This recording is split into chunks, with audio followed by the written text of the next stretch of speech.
Today, let's talk about feedback, about how getting feedback is good for you.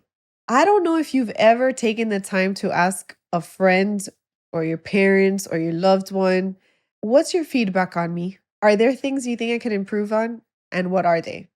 Just that simple question alone can really do wonders to your personal growth. Because many times we go through life assuming it's one problem that we have, and it could be a totally different one coming from a different angle that we are blind to. And so I think it's important to get feedback from loved ones when you're feeling like things are not going your way and you're struggling in certain areas. Whenever I help my high school students in writing their college essays, one of the exercises I love to do with them is to send a text to their friends, to 5 friends, and say, what are the 3 best qualities about me?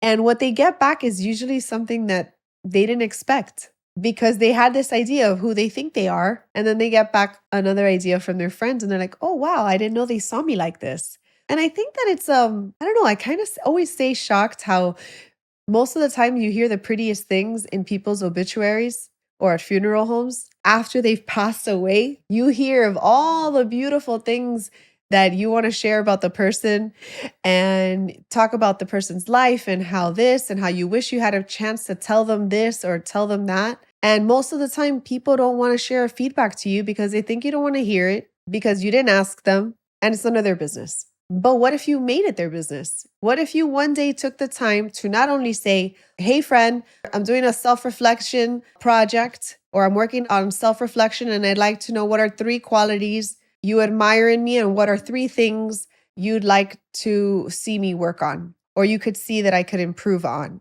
And it's just a nice way of giving you constructive criticism without feeling attacked. You need to be ready to take that. I know also it's not an easy pill to swallow when someone tells you something for the first time that you never knew you needed to do or work on, or someone didn't like this about you. But I think in the right context, in the right environment, in the right mood, the right wording for feedback can go a long way to your personal growth. It takes a little bit of the guesswork out of the way.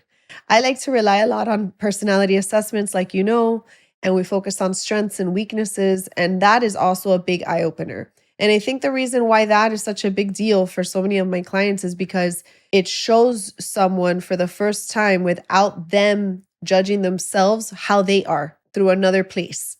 And it shows them what are their strengths and what are their weaknesses and how unique they are in this world.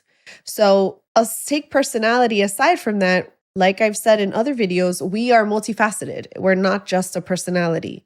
We are our ancestors. We are our own life experiences, our environment. We come from a lot of different places, and that's all makes us who we are. So this asking someone, hey, what do you think about me? Or what do you think I can improve on is going to be just a place where you can reflect back. Maybe you could even cross-check it with maybe some of your weaknesses and strengths from your personality assessment and be like, okay, spiteful, are they crazy? Are they delusional? Or do they have a point? And maybe you can refer back to your personality results to see if maybe that can be something true that you can work on. Actually, let me not say the word true. Nothing is true or false. It's just an opinion, right?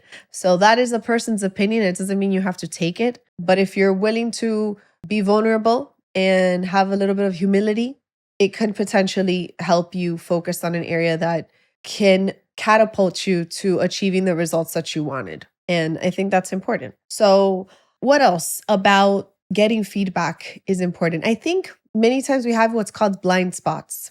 And we all have it because it's the observer that we are, right? The way that you see the world is different from how someone else sees the world. And the way someone sees you is different from how you see yourself. So in this exercise that I'm proposing, you can learn how other people see you in comparison to how you see yourself. And that can help shape how you see yourself in a better light, right? Not taking the things I can improve on and being like, oh, I'm the worst person. Oh, I'm so bad. I thought I was better than that. No. You focus on the good qualities and build on those. That's what I like to do with my clients is focus on their strengths. We can improve on the weaknesses, but that's not the focal point, right? You have a gift. Your gifts are your strengths. So let's work on that and grow from that.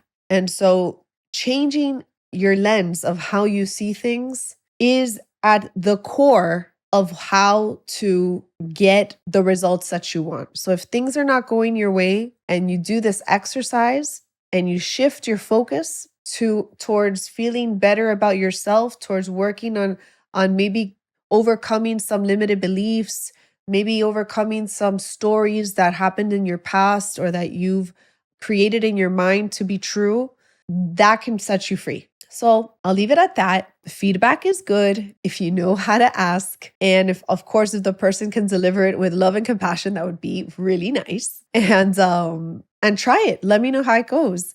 It can sometimes you can send it in a text and just say, keep it really simple. And that way it could just be very light. Or you can have a conversation on the phone about it or meet in person over coffee and just say, I'm working on myself. And I was just wondering if there's something you think I can work on that you've observed in me, and take it at face value and see what happens. All right. Good luck. Bye.